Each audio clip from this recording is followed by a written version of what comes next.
Who likes video games? Yeah! I'm leaning back, I'm like, that's not for me. I showed up a little early, didn't I? I'm late my own time. I don't know anymore. You're on time! I'm on time. Yeah. How's it going? I have a laptop. Yeah.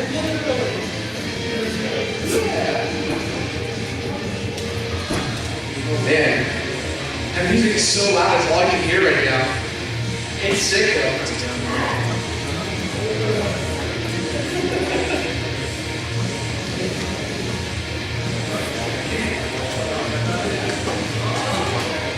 Wait, what?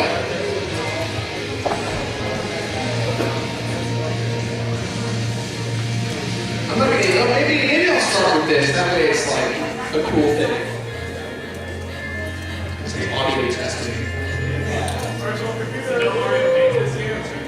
Mario Paint's the Beer Bros panel, but I don't even know if we're doing that, so we'll see. We don't know yet. We don't know yet. Sounds like it's what everyone wants to do again. Yes. Oh, wait, I didn't hear it. Sick.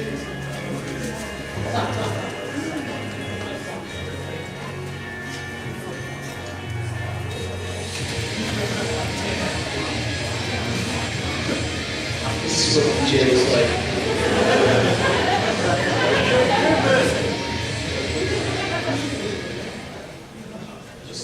That was a good transition. What's that? I know, right? Maybe I should try it. Here, I'll just play the Mario Odyssey game.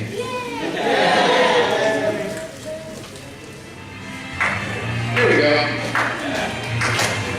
Hey guys, welcome to my panel. Brought to you by Mario Odyssey. Please go buy it. It's very important that you buy the game of the year. You're all going to buy it anyways. Can we get the... You can get a little more. I mean, it's not like a big surprise. It's not that important, but we'll make it work. Ooh. Simon says, don't say no. Okay, so I guess we just get this party started. I only have one thing to show you guys before we just kind of talk about the show and what's going on. Show of hands, who doesn't know who I am? That's no... You work for me, you can't do that. Why? It's like, I don't know, I just showed up. So for those of you guys who don't know who I am, my name is Jirard. I am on YouTube. I'm known as that one video gamer for my show, The Completionist. I've been doing it for exactly 6 years. Thank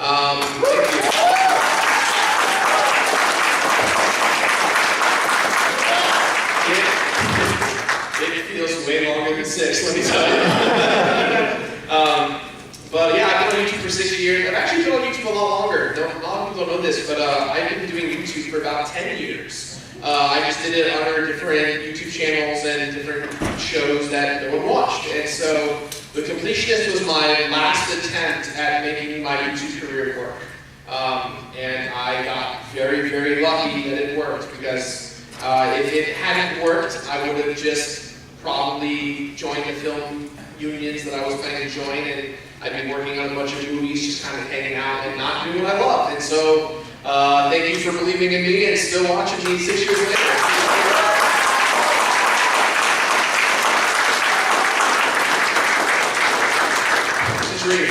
I can't even express how lucky I am, and really thank you all for being here today. So, back in September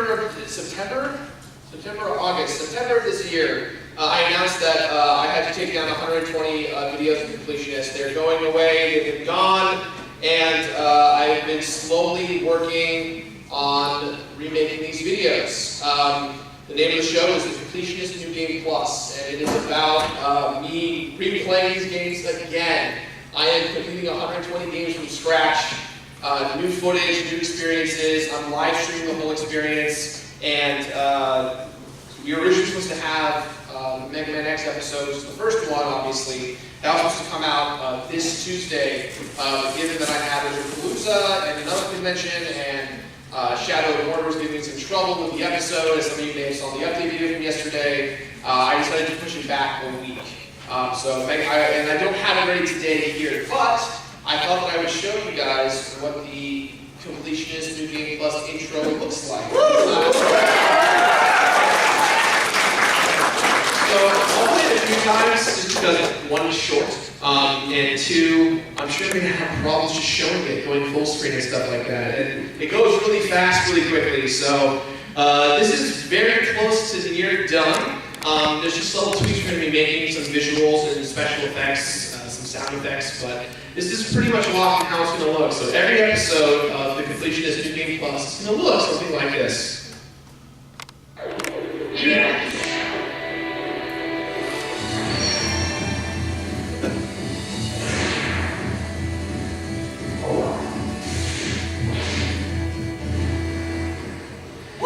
So guys, I'm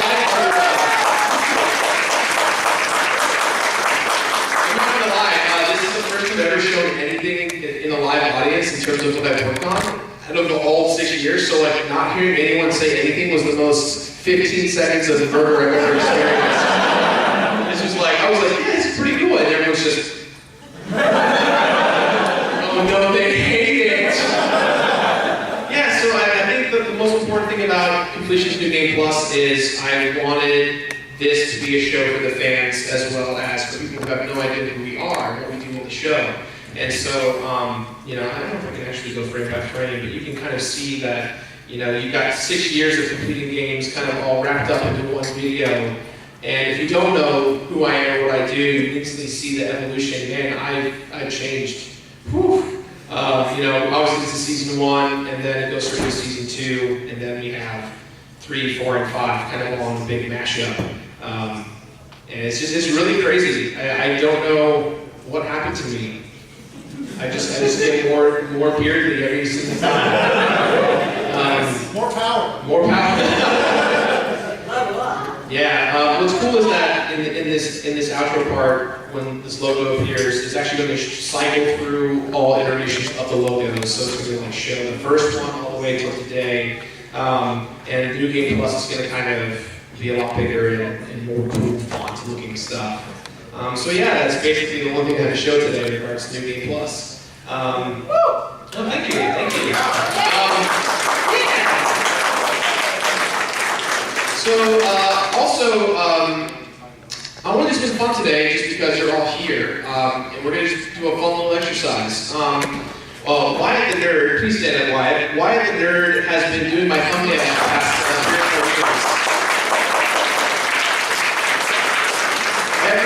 Every time he decided to click on a YouTube video from me, he did it. And he does it so well every single week.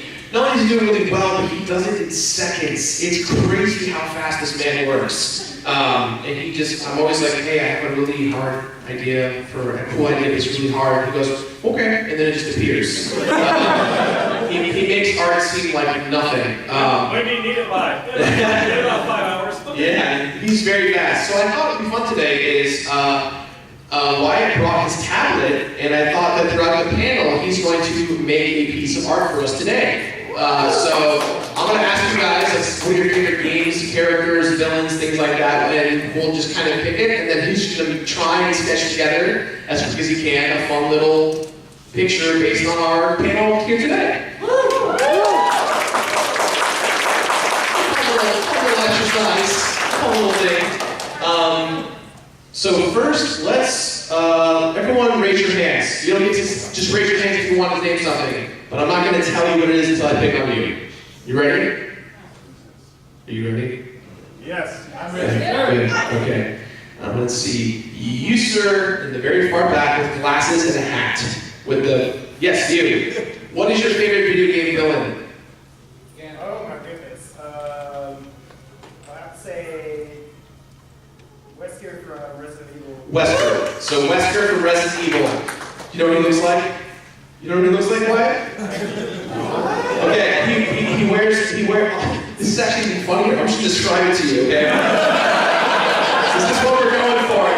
We don't have time to Google. This is like a real writing session, okay? Wesker has white, slick-back hair, sunglasses, and trench coat all the way through. He looks like someone out of the Matrix, literally. He looks like a Matrix character with white, slick-back hair and dark sunglasses, like Ray-Ban sunglasses. Cool.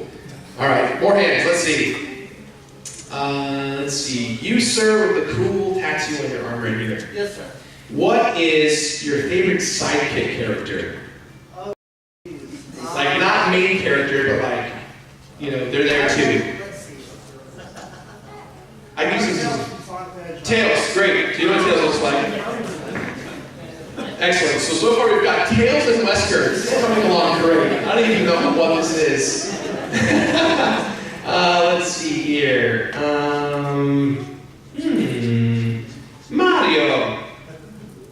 Mario. Who is your favorite Mario character that's not Mario? Just the one. Luigi.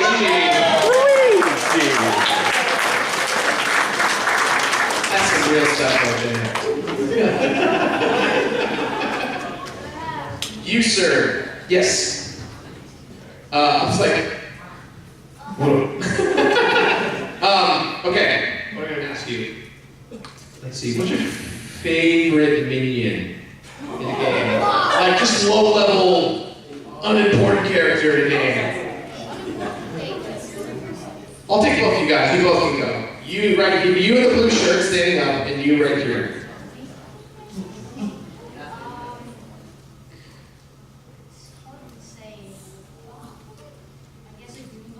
So we're gonna Goomba, and you in the blue shirt, and I'm talking you two. All three of you guys, I'm counting all of you.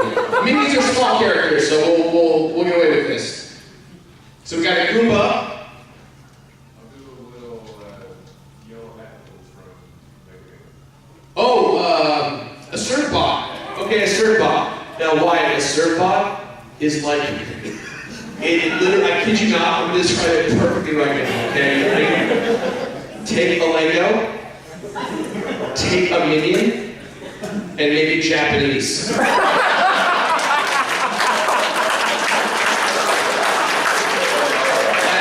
the Surfbot. And you, what minion would you want to see? Me? No, this gentleman right here in the Taco Cat shirt.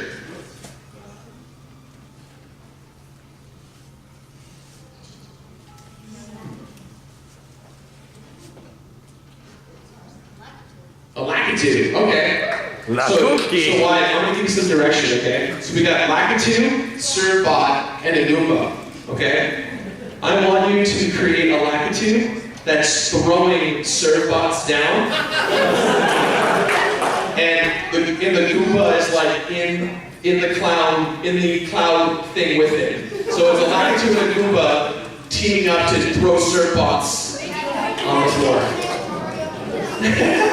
Alright, I think we're gonna do one more, or else I'm gonna destroy Wyatt. Let's see here. Who's the...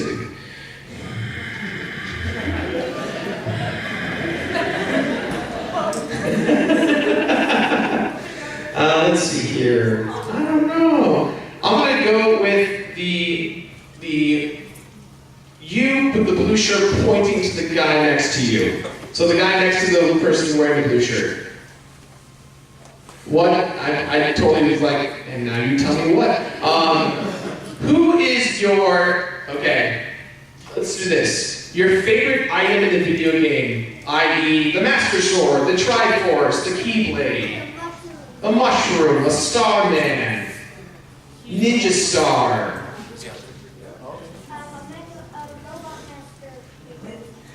a power-up, anything like that. Master Sword, alright. One of those characters has to be wielding the Master Sword, Wyatt. You got that? Alright, so that's it. So let's recap. We've got Wesker. Wyatt does not know what looks like Wesker. Wesker is I described it. Tails, Luigi, Lakitu, Goomba, Surfbot, and a Master Sword.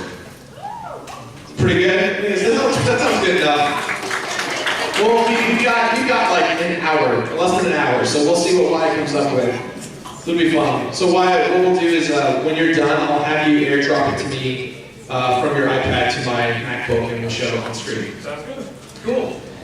Awesome. So while we're doing that, let's think. What do you guys? So I'll give you guys two options, or we can do a little bit of a hybrid. So I can tell you guys how I started doing YouTube, where I started, how I got here, things like that. Or we can do a Q&A, or I can flip it. So we can do the Q&A first, and then the boring history of the completionist, or the boring history of the completionist into a Q&A. So what do you guys think? Q&A. Q&A. Okay, let's just do it easier. If you want the Q&A first, raise your hand. So we go 1, 2, 3, 4, 5. Okay. History of completionist. All right, history of completionist wins. Don't worry. The Q&A will still happen. It's just going to happen in reverse. How many used your first Retropalooza? There we go. Got some nice hands in there. Everyone welcome them. Give them some round of applause. Yeah. There we go. How many of this is like your third or fourth? Yeah. There we go. There we go. Good to see you guys again. So Retropalooza is home to me. This is one of my favorite conventions because I love the Game Chasers. I love Billy and Jay and the community here, and that's actually where I started. I started out as a fan. In 2010, 2011, I graduated from college with 2 degrees in theater and film. And so I'm classically trained in acting and musical theater. Hence Big Bad Bosses and just acting in general. Although the show, I admit, it's very campy for a reason, because acting is very subjective. It's very hard to put on a serious role on YouTube. But yeah, so in 2010, I was working at Best Buy. Who here has heard of Best Buy? All right, cool. I'm glad we're all on the same page. So I worked at Best Buy for 5 years, and it was my favorite job I had, because I got to sell video games. That was my whole thing. I love to sell video games. I love to talk about video games. It's very important to me that I share my passion about video games. And when I first started, I thought I was going to get fired right away. I was the worst clumsy employee that couldn't do anything. I once gave a guy a TV for free on accident without realizing that I gave him a TV. I thought I rung him up and I didn't give him a receipt, and so he just walked out with a free TV. And that was weak too, so I thought I was done. But luckily in that time, you can come in, I won't judge you. Alright. No, you're good. Take a seat, it's cool. So after a couple of months, during the holidays, where they hired temporary employees, and they were like, we're going to get rid of everyone, we're going to keep 3. And I was one of the 3 they picked. And the reason why I had to stay was because they put me in the gaming department, which was their first mistake, because I didn't want to leave. And it was in 2008, 2009, when the Xbox 360 was really hitting the stride of the ring of death. And so I was selling Xbox 360s left and right. I knew how to troubleshoot them. I had a Wii, I had all this stuff.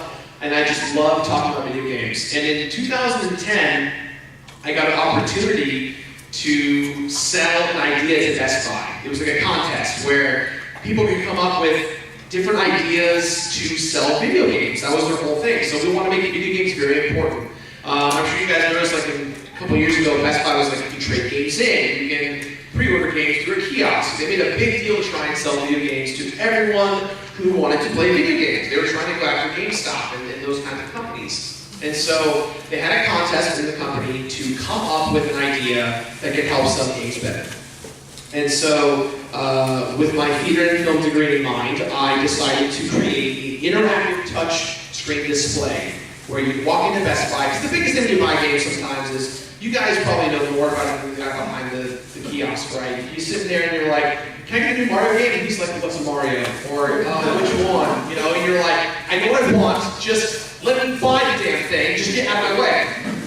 So in those moments, you just don't want to talk to someone. You just want to get what you want and get out, because you know.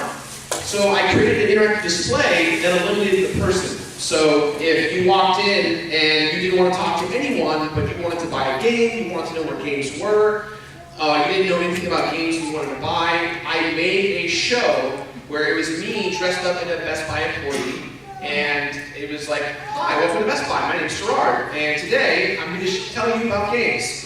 what kind of games do you like? And it'd have like Xbox, action adventure, 360, like all the genre and console, all that stuff. And then, you know, hey, do you not know what you want? Great, pick the random button. The random button would pick like a movie trailer or a game trailer that's coming out associated to games. And so I made this whole display. I was super pumped about it. I thought I was a shoo-in for this whole thing. And it was so good that Best Buy was like, yo, forget this contest. We need to talk to you privately about maybe getting on the corporate build. And so I was like, holy crap, you're gonna put it in every Best Buy? And they're like, yeah, that's the idea. You're gonna help us create this thing, and it's gonna be in every single Best Buy across the country. And I'm like, oh man, that sounds awesome. I'm so into that. Well, it turns out that they just want the idea, do it in the infrastructure, which I gave them, dumb of me to do. And I didn't have any paperwork signed because I was technically an employee at Best Buy. And so they went ahead and they essentially created the same idea that I did on Best Buy's dime. So those are the kiosks that you see at Best Buy with the receipt machines that you walk in. That's basically what came from me. And I didn't get a raise, I didn't get recognition. They just swept me under the rug and expected me to show up to work going forward. And after working there for 5 years, I was like, this is the end. I'm done. This is so stupid. I put my heart and soul into years of creating this dumb interactive display. I had data to prove it. I used my theater and film degree to like show how to aggregate data. I could tell who was clicking on what games. Like, I gave it my all, and they gave me nothing in return. So one day, I had a manager yell at me, and I lost it. I flipped out and I yelled back and I said I quit. And so I quit, I went home, I took my last paycheck, and the Best Buy discount is like crazy good. So I went in and I bought as much equipment as I could. Every single thing, HDMI cables, hard drives, video game consoles, capture devices, Blue Yeti microphones, graphics cards. I literally took everything I had on my savings and was like, I am going in on my YouTube career. I don't know if it's going to work. I'm tired of things not working for me. And I said, I'm just going to go in. And so the revenge part of this story is when you're a manager at Best Buy and someone comes in and they pay you with a lot of little bills, they have to verify it by counting. So I showed up with about $5,000 in ones. Sure that the manager who was working was the one that counted those bills. So I sat there and I wrote out every single dollar that I spent.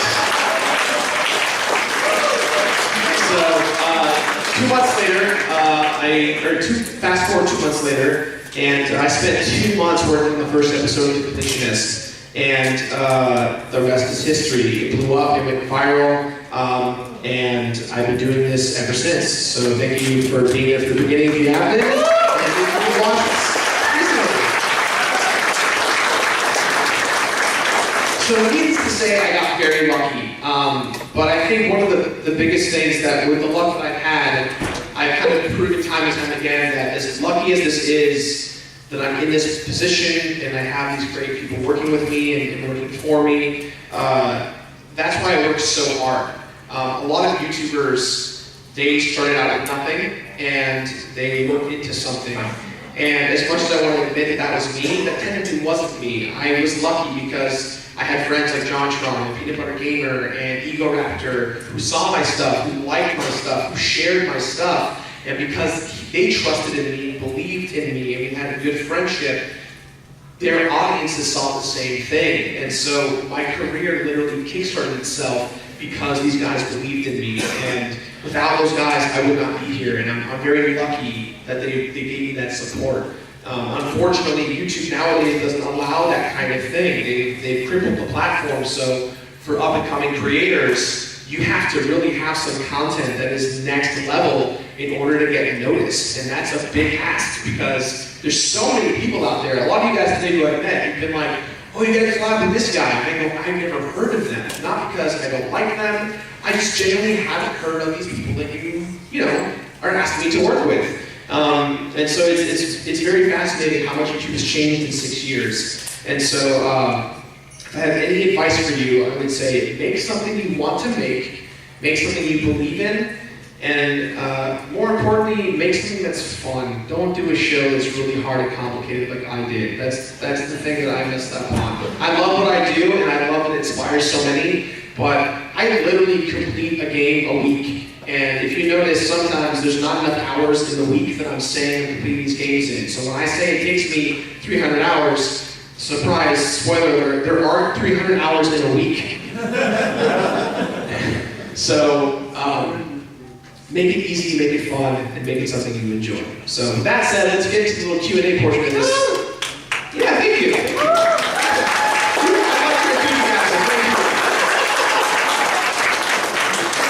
So if you have a question, raise your hand. If you just want to say hello, you just wave at me and I'll wave back. There you go. Get all our waves out of the way. You started with the glasses in the back. Hey, I have glasses. Do you have glasses? You do have glasses, right? What I mean is, I'm lucky I'm the guy with glasses then. Yes, that's true. I did describe probably a good majority in the room, but hey, can I just say something really embarrassing? When I was a kid, I really wanted glasses. I had the opposite inverse because all my friends had glasses and all the cool kids had glasses, but I didn't. Damn, I have perfect vision. How's it going? Oh, it's going great. One, I wanted to officially welcome you to my hometown of Arlington, Texas. Woo! My actual question is that, in, say, a PS2 game or earlier, you have a finite beginning and end, because when they shipped the game, they shipped the game. Right. Today, we got, well, more so than usual expansion packs. We also have DLC. We also have mercantile views. Get an extra level if you eat Quiznos or something. Yeah, and patches. Where do you draw the line with a modern style game where it's all nebulous? Where do you draw that completionist circle? Oh my goodness, that's what I ask myself every day. The team, every single day, we work on episodes, especially that involve multiplayer achievements and bugs. Every time we do an episode of a new game, there's just this moment in the room, and I say no every time, and it's like, what if we just did a Viking funeral for multiplayer achievements? Just send it off and never play them ever again. And if we do that, then we can complete a lot more games in the show. And I said, no, because the name of the show is The Completionist, not the I almost did it, but I had no friends to complete it. and they fight with me all the time about it. But to your point, I think there is a bigger problem. And the bigger problem is these game companies have massive budgets to make these games, right? It's like you look at games like Breath of the Wild or Mario Odyssey or even Horizon Zero Dawn, and you're like, these games are so cool, they look so pretty, they're so good, and they're confined to this one little aspect, and then there's DLC. And the DLC stuff is fine. I think Nintendo is really good at DLC. They tend to add a lot more value outside of the DLC. The DLC is not required for you to play the game, it's just for you to enjoy if you want to go the extra mile. Whereas something like Shadow of War apparently has microtransactions, which requires you at some point in the game, in order to get the true ending, to spend a little money on loot boxes. And I think there's a fine line between making a game that's shipped ready for day one with the intention of creating more content, versus this game is not done yet, and we need to put it out there because we're out of time, money, and patience. And that happens a lot in games. No matter if the game is a Kickstarted project that fails or succeeds, or a AAA company that's been working on the same game for a very, very long time. Breath of the Wild had a 5-year life cycle for working on a game. Imagine working on Breath of the Wild for 5 years, versus something like Sonic Mania, which was worked on for 1 year. So you have these companies who are trying to make complete experiences, and because this is a business with employees and money and budget and all that stuff, they miss their mark sometimes. And so I think it's a matter of taking it with a grain of salt. I think we're all pretty smart enough to know what games we like and what games we're into. And if there's a company that makes something you're not really into or you're kind of worried about, I think you're pretty smart enough to know, hey, maybe I don't want to spend $10 on a loot crate pack. Or you could be like me and say, I love Overwatch so much, I wish you could buy loot crates all the time.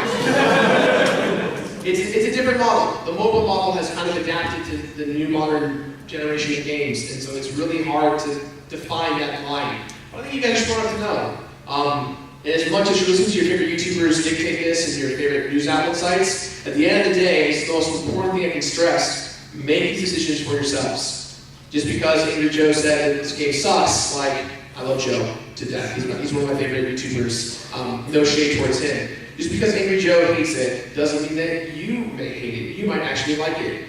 Just because I say a game is good means that maybe you might hate it. And I'm sure there's games you guys bought out over the years that you only bought because of me or your favorite YouTuber. And I think, again, it's up to you to make those decisions versus reading an article from Kotaku that says, you know, is Shadow of War bad for games? You know, it's like, it's a headline. But anyways, you get the point. Thank you for your question. I gotta work better on making those answers shorter. You start right in the front. Yeah. What is your favorite video game series?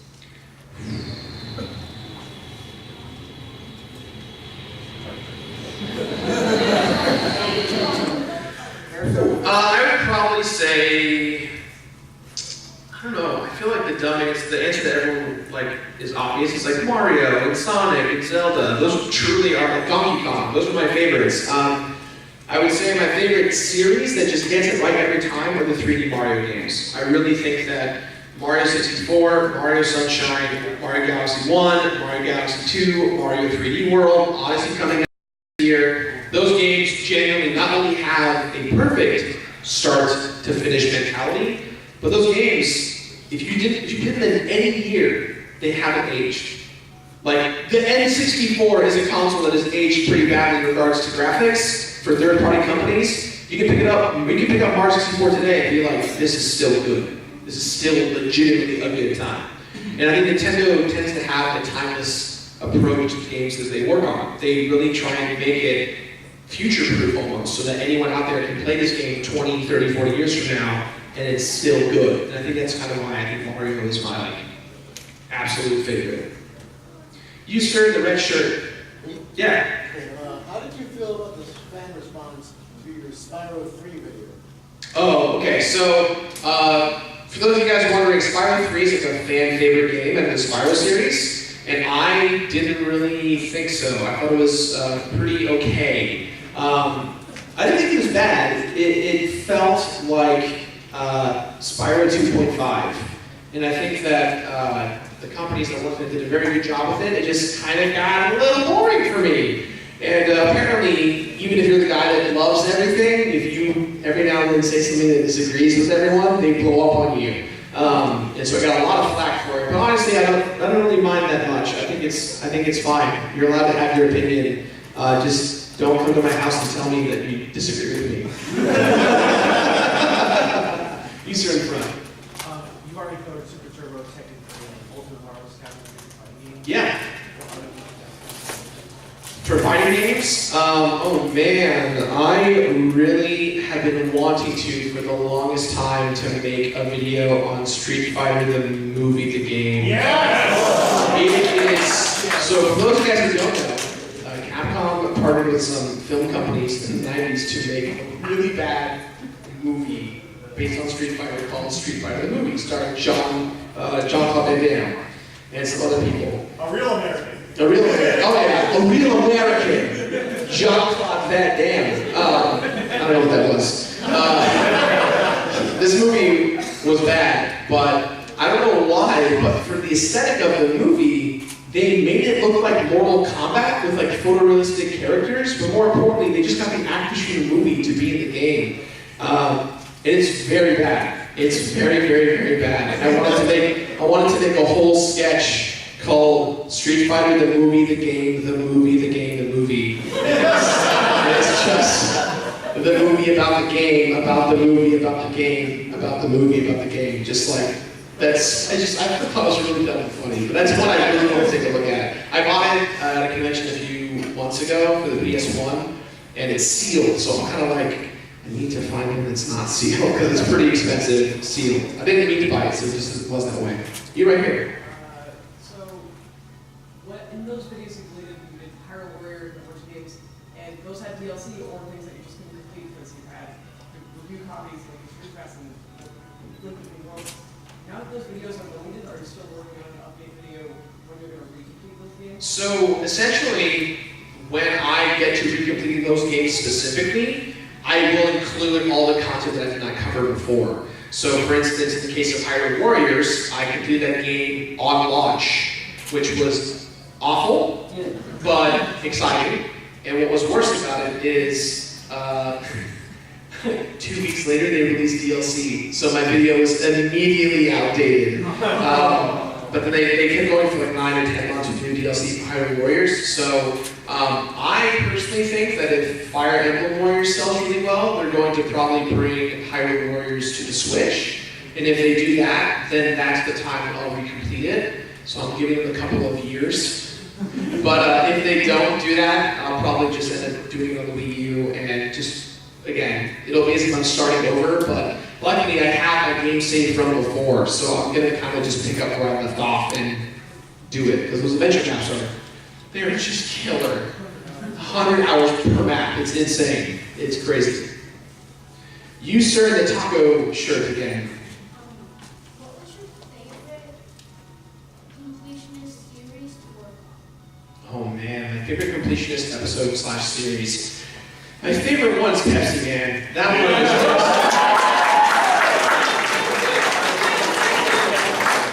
Pepsi Man. I'll say Pepsi Man / the fast food series, because I've been slowly. Anytime we do like the VHS like Cheetos kind of games, right? The really weird ones. They're just so much fun because they're so bad and they're so funny. And they just, who'd have thought that he'd play as Chester Cheetah, trying to save the world with like giving them more Cheetos, sneaking, like, who would have thought that like playing Assassin's Creed style Sneak King is be a thing where you can just like walking up to a construction worker who's dying of hunger and you're like, don't worry, I have this burger that's going to kill you. Those are just so fun. Those are my favorites, I think, to work on, especially because those games don't have a lot to talk about in them. So the challenge is I have to like figure out different ways to make them better. Like, there's no soundtrack in Sneak King. So, what am I gonna play for 30 minutes? In a 10-hour loop. I'll start a 10-hour loop? Yo, you get it, I should just do that. You sir in the hat right in front of me. There's two of you wearing hat. The one, not you sir, but I'll get to you next. Well, it's from Gravity Falls, that's what's important. Yes? Okay, where does a man get $5,000 in dollar bills? You mean to tell me you've been sitting here this whole time like, he went to so many places to just get once. Just to get that guy back. Oh man, so I went to two banks. They refused to give it to me the first time, and so I just said, can I have 2,001s? And they were like, okay. And then the second time I went, I took my dad with me, because my dad owns his business, and my dad's like, hi, I own a business. I want to pull out $3,000 in ones, and they're like, okay.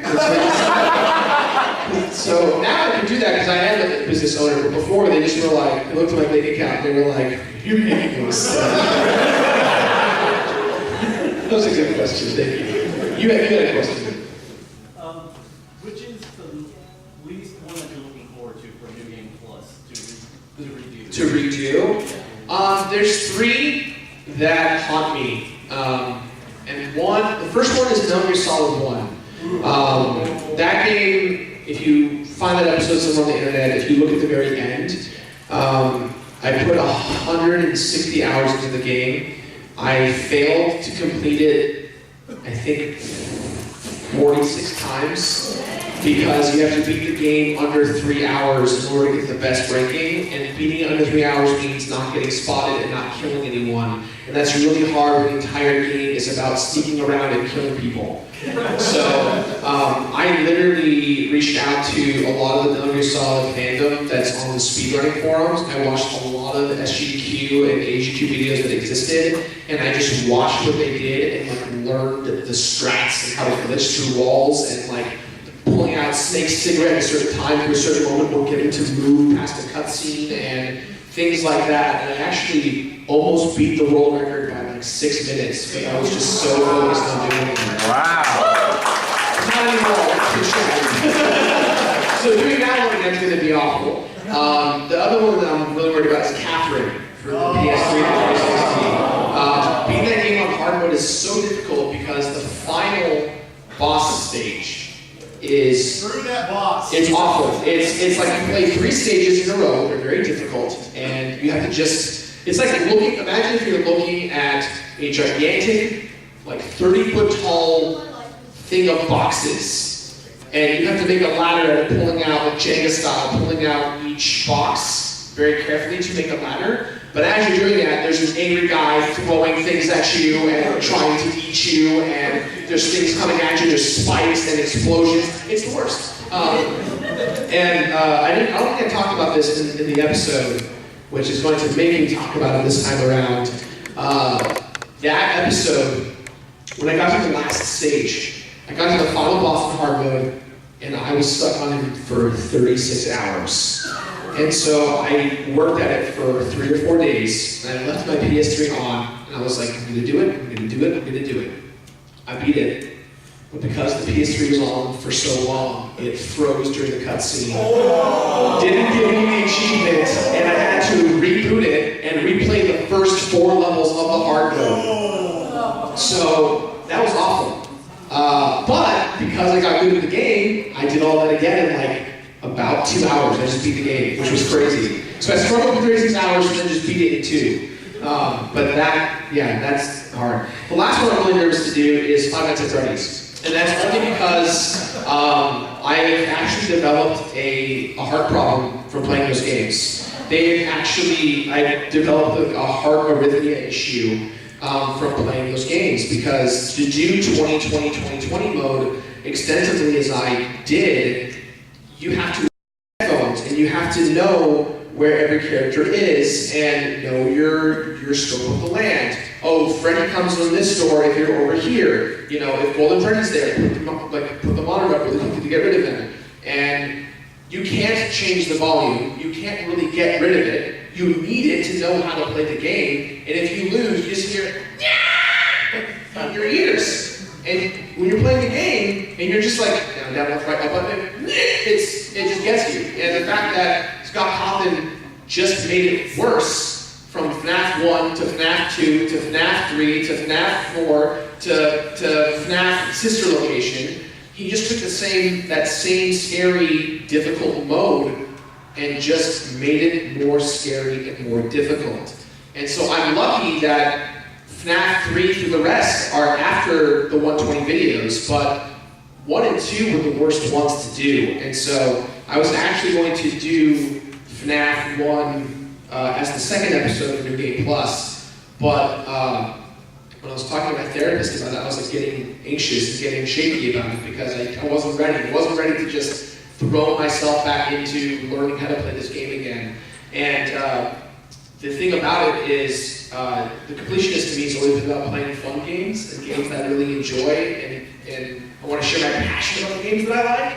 And I didn't like the idea of being like, hey, here's Mega Man X, my favorite game of all time. Here's Five Nights at Freddy's, the game that almost killed me. Like, it just didn't feel good to want to like start this new show, revisit these games, and I'm like playing a game I actually learned to hate. Which is great because, you know, again, Jirard from 2014 is different from Jirard in 2017. So when I do talk about FNAF, I'm going to have a lot more fun being like, this game is not as good as I thought it was. I made several mistakes. I led into the hype that this game was, and I let it get away with too much. And so I'm excited to talk about that game again because it's not as, I gave it a pretty good review, and after watching it again, I was like, I was way too nice. It got away with too many things that are not good in the game.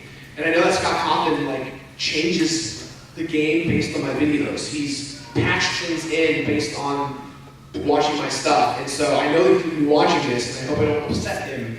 But I gotta be real, because there are so many things about those first few games that are just really irritating that could have been easily fixed. So, what's our time? Are we still good? 15 minutes? Why? How you doing? Almost done. Almost done? I tell you, he's a beast. He's a beast.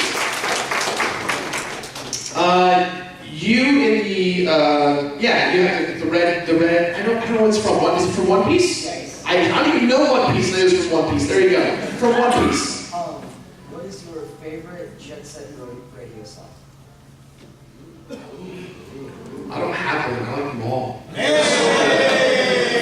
It comes on, and I'm just like, oh yeah, get it going.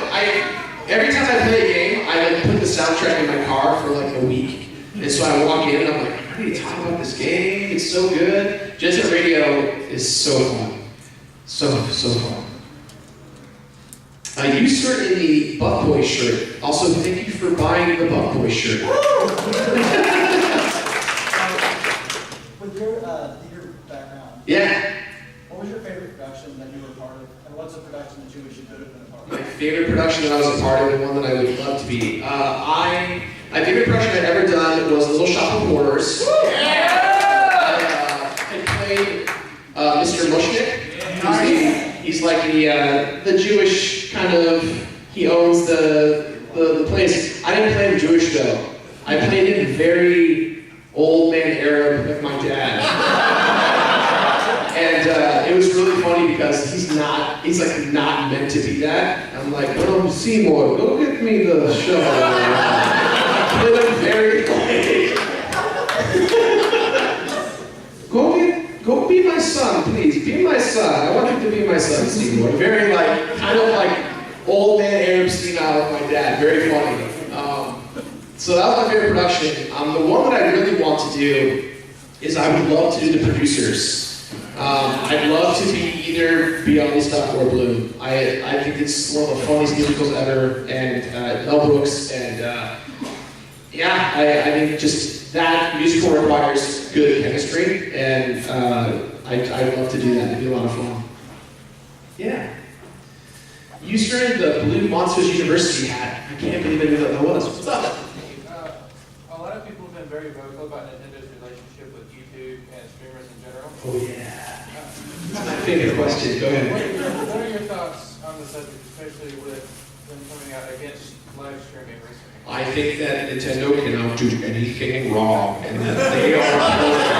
And Nintendo pays me massive amounts of money to say that, so I have no opinion whatsoever on the matter.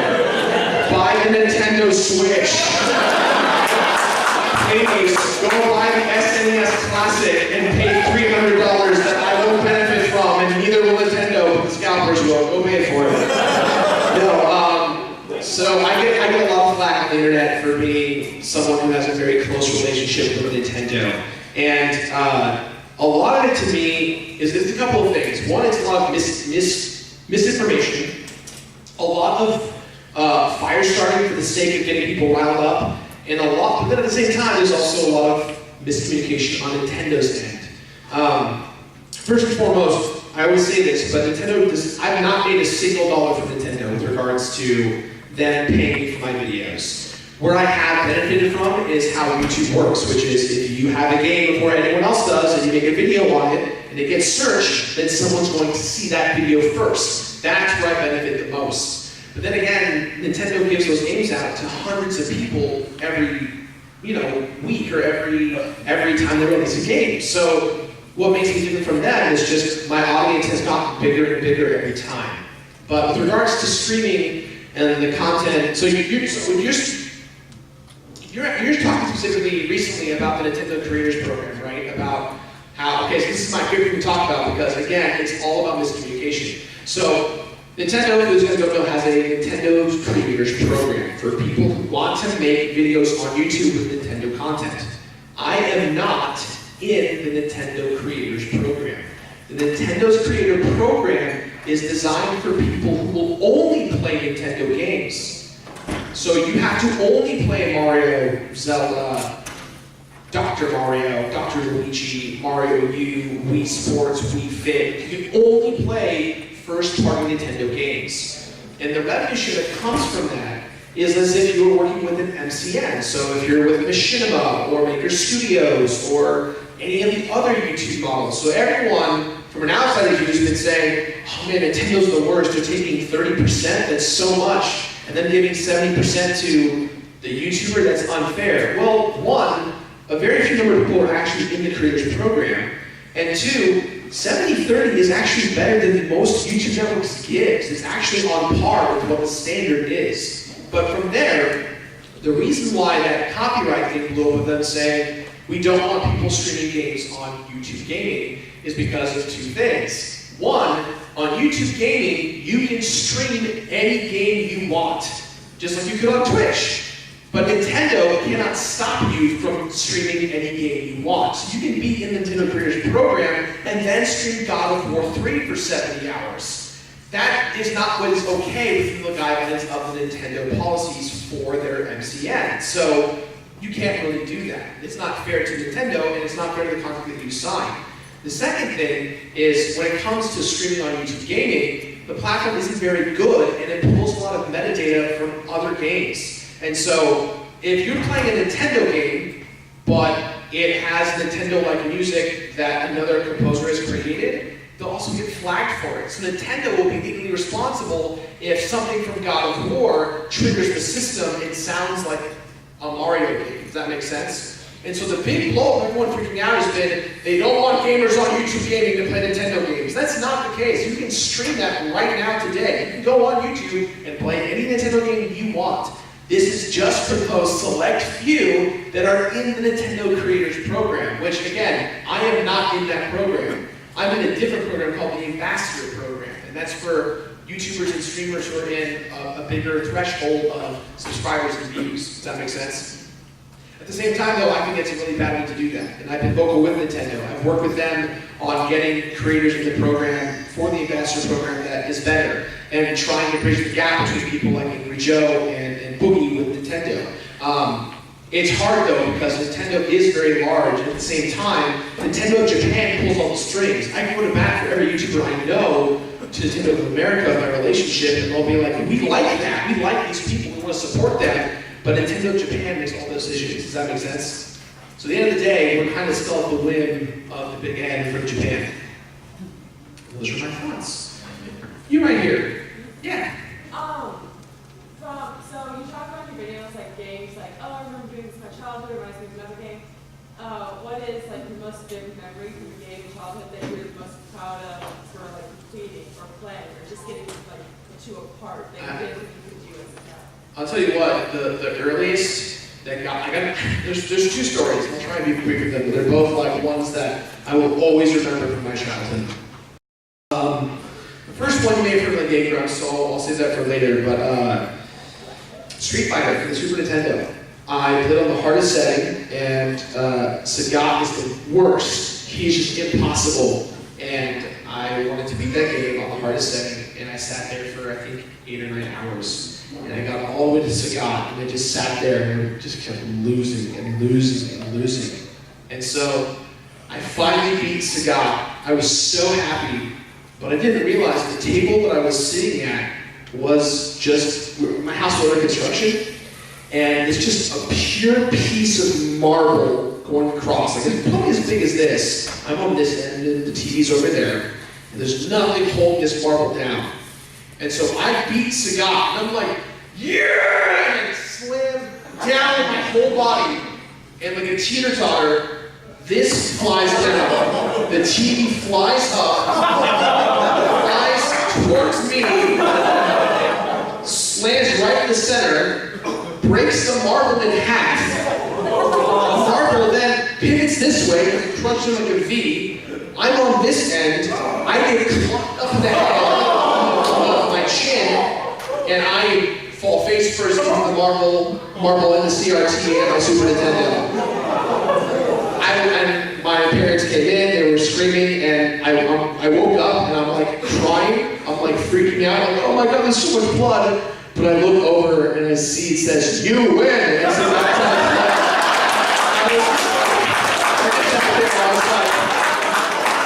let's go to the hospital. Scott was still dead. That was the most important thing to me. That Scott was still dead. The second story, this is probably, I don't know if I have time for it anymore because I just took 5 in the morning. We need to show why he's drawing. So the second story comes from if you guys have watched the Game Grumps Let's Play of TMNT Turtles in Time. So I was 9 years old, and it was a couple months after that story with Street Fighter. I must have been 4 or 5. Let's see, how am I going to do this? I think what I'd like to do is, can you email it to me? Is that possible? Yep. I'm going to, technology's great, guys. Don't just buy Apple and Nintendo.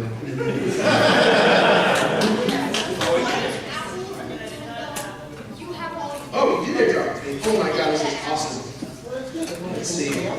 Can you airdrop? You can't airdrop to Max, right? That is, it's called airdrop, right? It is. Oh, yo! There I am. Why? Actually, just drop it to me now. Can you do it like this? I believe.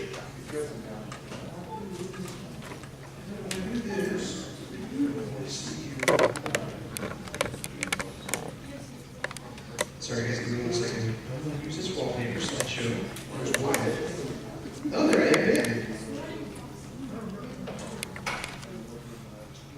Did it just, it did?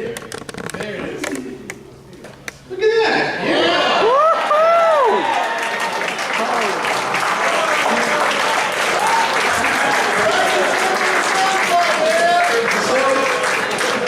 Let's review what was said. We got Wesker. Wesker's over here.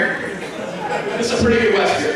For never knowing what Wesker looks like, you did a pretty good job with Wesker. I'm very happy with you. Good description, right? Black and the Goomba's perfect. This is hilarious. This is not what I was thinking. It's true. I wish I had internet to show you guys what it served. You know what? I'll just airdrop. Oh, you looked it up? Just so that, no, now I have to show you guys, because in case, for the parents out there that don't know what this character looks like, I think it's important to see. So we've got the Tails with the Master Sword, which, generally speaking, Wyatt, you're very good. I just have to ask, what happened to Tails? Like, his eyes, he's just not having a good day. He's kind of struggling. Ouija looks good. The Master Sword looks pretty good. Just for my own sanity, what is this? Like, where are we? Do you have, like, just kind of... It looks like King Kai's world from Dragon Ball Z. I know. That's true. Man, this technology is so good. So here you guys go. This is a serve bot. That's a serve bot. So It's close! let's be real. Universal Studios kind of copied Mechahead. They were pretty close. Wyatt, thank you for that. Thank you very much, Wyatt.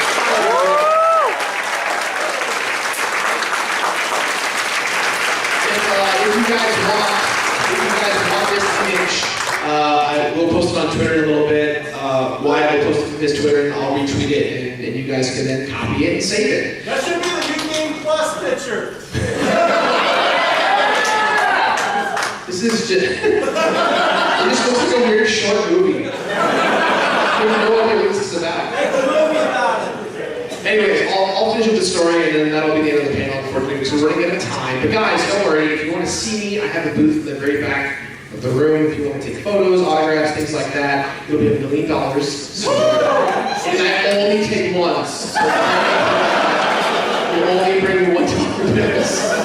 No, they're free. You don't have to pay anything for them. Anyways, so last story. When I was 4 years old, during this same construction at my house, I was super into Teenage Mutant Ninja Turtles. Who likes the Turtles? So I was super into the Turtles. They're my favorite, and I really loved Leonardo. He was always the coolest to me. He had the swords. He was the leader. I liked Raph because he was kind of the guy with the two. He was really cool. So the game that just came out that everyone was playing was Teenage Mutant Ninja Turtles. 4 Turtles at a time for the Super Nintendo. And I didn't get games as often as some kids did in my community because we weren't very well off. So my rule, this is why I became a completionist with my parents, was I could not get a new game until I completed the game I was on. And so I had to show them the end screens to be like, look mom, look dad, I did it, I completed it, can I buy a new game now? And that was my exact way of how I got new games. So I think the game I was on was like Mickey's Magical Quest, and I just couldn't beat it, and so I wasn't allowed to get a new game. That was the one that I really wanted, the T4 game. So I'm walking down the stairs, and from the upstairs of my house, the building, it's in shambles. There's no railing, there's nothing. There's just a long cord from one side of the wall to the other, and I see this cord, and I'm trying to carefully step over it because I don't want to trip and fall. And mind you, I have like my turtle dolls and everything, and so I'm going carefully, and I step over this cord. Now the guy who's working the stairs didn't see me on the stairs, and he was just kind of moving the cord out of the way. So while I stepped over it carefully, he grabbed the cord and lifted it up. And so I then basically flew like a few feet off the ground and then fell down the stairs and just rolled and rolled and rolled. And I get to the bottom floor and my head's about to smack the pavement, and my sister dives and catches my head. But I was out. I was passed out. And so in the 90s, there's a little thing called pagers. Now, pagers were little devices. I have to do this. It's a device that you would page someone and then they'd give you a number to call them back on, and that's how it worked. And so my dad was on a business trip, and my entire family was at the hospital for 3 or 4 days because I was in a coma. I had just been officially knocked out. And my dad got nervous and was like, why is no one answering at the house? Something is very wrong. And I have a lot of health issues, so my dad's like, okay, I'm gonna call the hospital. So my dad calls the hospital, and he says, can I speak to Karen? And he says, 1 moment, and he's like, oh, crap. So my mom gets the phone, and she's crying, no, Jirard's in a coma, he's not waking up. And my dad's like, he's lying. Put him on the phone. My mom's like, Charles, no, he's out. He's not getting up. We tried everything. He will not wake up. Excuse my language. She goes, that this bullshit. Wake him up. Give him the phone. So my mom's like, okay, whatever you say, Charles. And so she gives me the phone. I'm knocked out. And my dad goes, Jirard, wake up. Nothing. He goes, Jirard, wake the hell up. Nothing. Just I'm out.